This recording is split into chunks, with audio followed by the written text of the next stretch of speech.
Coming soon to this theater.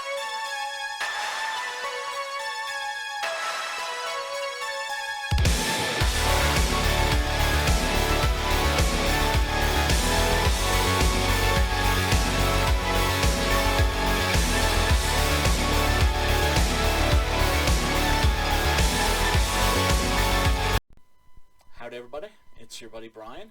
Hope that you're all doing well.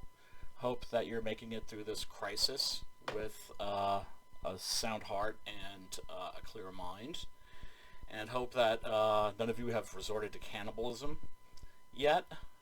Because I know some of you sick bastards, you're actually looking forward to putting a little long pig in your diet. But anyway, I'm just popping in real quick to do a capsule review, a hot take review, rather than in-depth review of The Hunt, which has just, in the last 2 weeks or so, been released onto digital and downloading and streaming services. And this is a movie that got a lot of attention, I think maybe it was about 6 months ago or so. It made the news because Emperor Orange, the president, the Donald, got wind of the plot and he disapproved, so the movie was shelved temporarily. Now, of course, it's available, and the filmmakers and the studio have milked the controversy for all it's worth, and you really can't blame them for that, especially when you consider some of the real crazy and wild publicity campaigns that have been done in the name of horror movies in the past. You think of like William Castle, who was providing like putting electrodes into the seats of movie theaters and to literally like shock people during the release of The Tingler. The controversy, however, is really kind of ridiculous.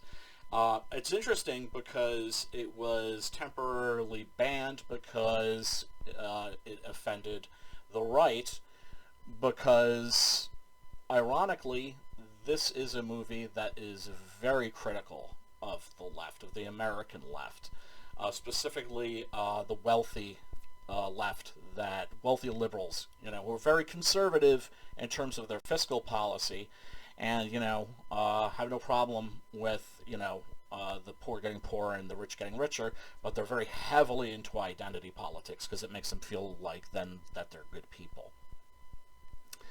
The plot is nothing original. In fact, it is probably, I would say, well, it's basically a take on The Most Dangerous Game, which is the most adapted. It has to be. I'm thinking it's like it got to be like the third most adapted story or work of fiction ever. First would be Frankenstein. Second would be Dracula. Third has got to be The Most Dangerous Game. This is a short story. I think it was written in the 1930s or the 40s.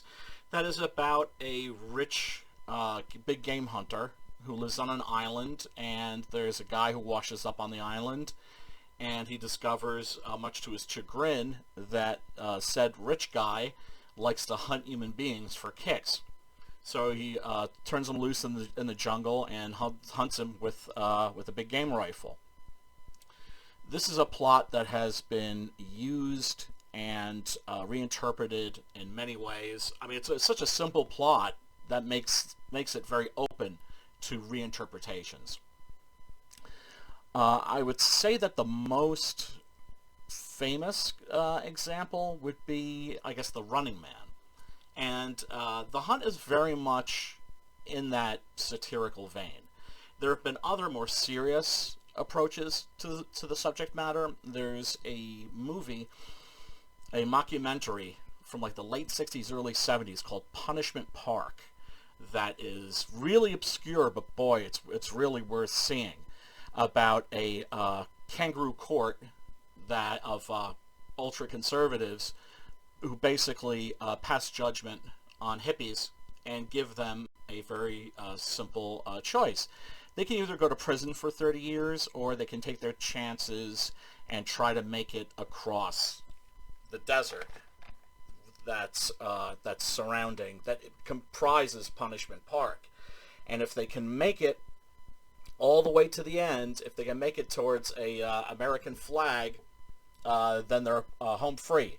But then they're being hunted by cops. And once they actually do make it, spoiler alert, once they actually do make it to the other end of the park, they find the flag that they're supposed to reach, and it's surrounded by a ring of cops with guns.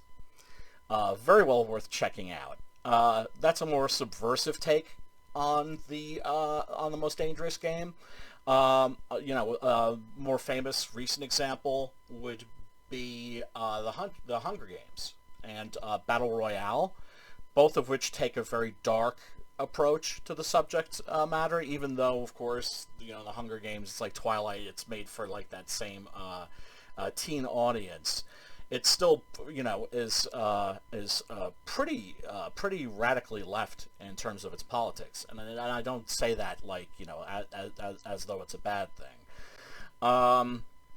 The Hunt is actually quite political, but it also takes the more satirical approach to the Most Dangerous Game. I'm talking about movies like the aforementioned Running Man. There's also a fine piece of exploitation that's called Escape 2000, also known as Turkey Shoot, in which a right-wing government has taken over Australia, and enemies of the state and undesirables and subversives are rounded up and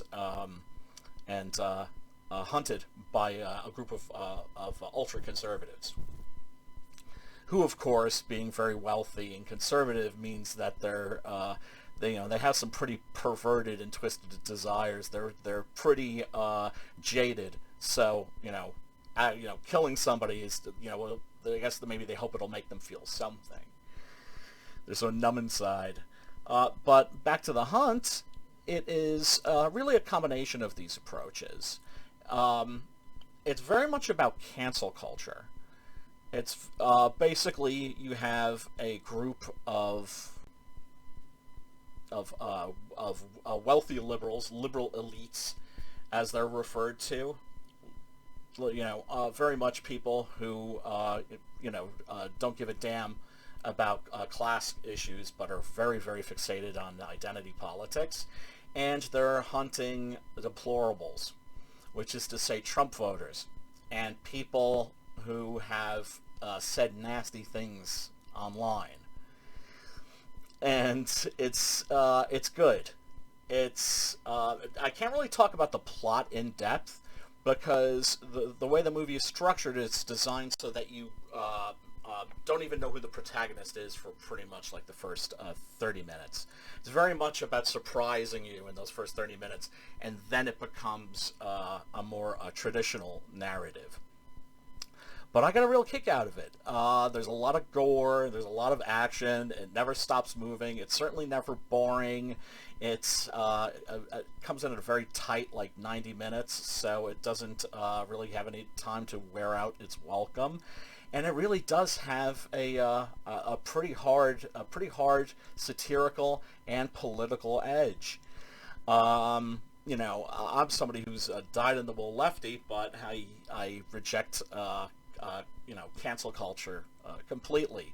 I don't think it's cool that you can just destroy people's lives with the click of a mouse and the use of the twatter.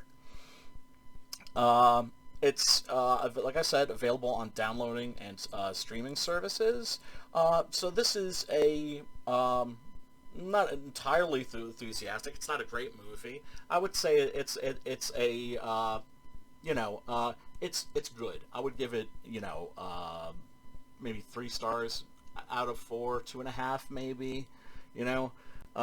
So it's a soft recommend from me. Yeah, The Hunt. Go and check it out if you got nothing better to do, and odds are you don't have nothing better to do. Peace, love, and soul, people. Stay strong.